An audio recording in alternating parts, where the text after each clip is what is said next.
So anyway, conversation with an ex-harlot. Have I reinvented myself? I don't think so. Am I ashamed of my past?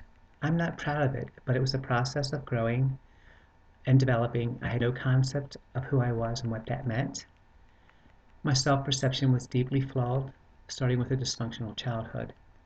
Am I afraid of what my friends will think of me now once they read this? I don't know. I can imagine they may draw conclusions that are both fair and unfair. I own my yesterdays. I am coming to terms with my choices. I accept that may think worse of me, but I am not that person anymore. I felt lost and unsure. I felt ugly and alone. So yes, I was constantly seeking validation. The more that others desired me, the better I felt. Um, so did you feel like you were cheating in your past relationships? No, I convinced myself that I wasn't because in my mind, the person I really was could not exist in those relationships.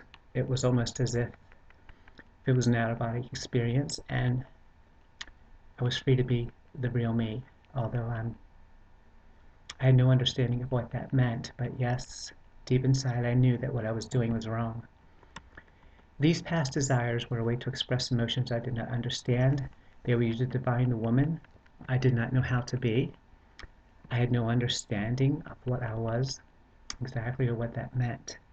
I was little more than a figment of what I thought a desirable woman was, and I beamed at how wonderful that made me feel.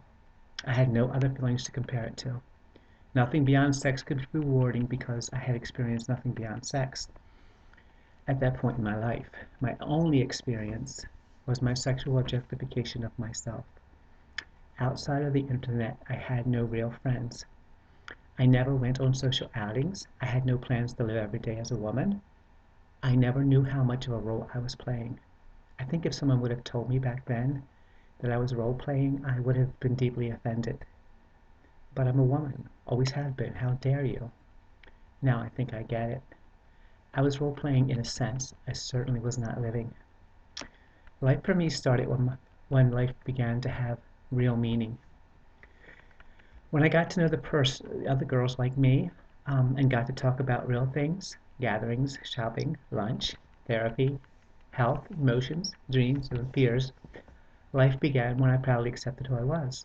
When I pulled myself away from the dark recesses of society and began including myself in mainstream activities. Suddenly, the real me, who did not know how to walk, how to dance, how to smile in public, well, she just came pouring out naturally. Being a woman became easy once I stepped out of the shadows and stopped coveting validation and acceptance for others.